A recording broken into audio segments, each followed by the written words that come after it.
पूर्व मुख्यमंत्री और भविष्य के मुख्यमंत्री और साथ में जोड़ना चाहूंगा भविष्य के प्रधानमंत्री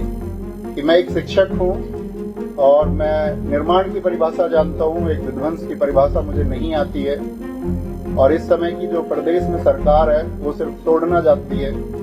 चाहे वो जातियों के नाम पर तोड़े, चाहे वो बुलडोजर के नाम पर तोड़े। लेकिन हमारे अखिलेश यादव जी ने चाहे एक्सप्रेसवे के नाम पर हो, चाहे डिजिटल एजुकेशन लैपटॉप के नाम पर हो, हमेशा एक जोड़ने का काम किया है कि जब मौसम अच्छा रहेगा तब भी हम समाजवादी पार्टी के साथ रहेंगे, और कभी आंधियां भी होंगी और हमारे विपरीत स्थितियां भी होंगी तब भी हम आजीवन समाजवादी पार्टी के साथ रहेंगे। मंच पर आसीन हम सभी के नेता, पूर्व मुख्यमंत्री और भविष्य के मुख्यमंत्री और साथ में जोड़ना चाहूंगा भविष्य के प्रधानमंत्री श्री अखिलेश यादव जी, और साथ में यहां मौजूद सभागार में हमारे सभी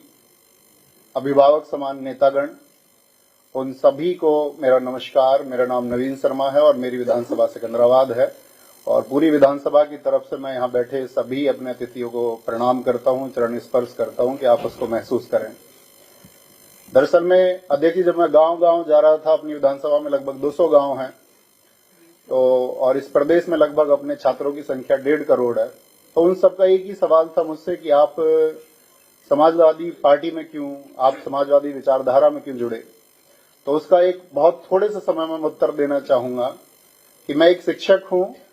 और मैं निर्माण की परिभाषा जानता हूं, एक विध्वंस की परिभाषा मुझे नहीं आती है। और इस समय की जो प्रदेश में सरकार है वो सिर्फ तोड़ना चाहती है, चाहे वो जातियों के नाम पर तोड़े, चाहे वो बुलडोजर के नाम पर तोड़े। लेकिन हमारे अखिलेश यादव जी ने चाहे एक्सप्रेसवे के नाम पर हो, चाहे डिजिटल एजुकेशन लैपटॉप के नाम पर हो, हमेशा एक जोड़ने का काम किया है। तो एक अध्यापक का घर सिर्फ और सिर्फ समाजवादी पार्टी ही हो सकती है। एक शिक्षित व्यक्ति का घर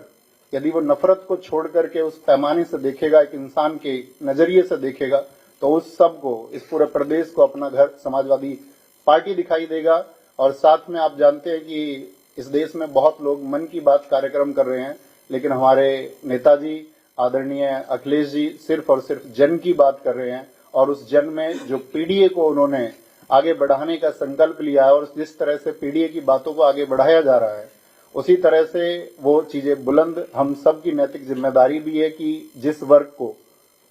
किसी भी तरह से शोषित किया जाता है, उसका शोषण किया जाता है, या जिस वर्ग को वंचित किया गया है, उस सब के लिए हम इंसानियत के नाते खड़े हों। हम बटे ना, कोई हमको बांटने का भी प्रयास करे तो हम बटे ना, और हम कंधे से कंधा मिलाकर के आदरणीय अखिलेश यादव जी को 2027 में बहुत मजबूत बनाएं। और बहुत मजबूत बनाने के लिए हमने एक स्लोगन लिखा था कि यूथ सपा का और बूथ सपा का। हमको सिर्फ ये काम करना होगा इस प्रदेश में कि हमको पीडीए को जोड़ते हुए सभी यूथ को एक दिशा देनी होगी, और साथ में सभी बूथ पर भी एक दिशा देनी होगी। और साथ में मैं यहाँ समाजवादी पार्टी के इस मंच पर एक आश्वासन देना चाहूंगा कि जब मौसम अच्छा रहेगा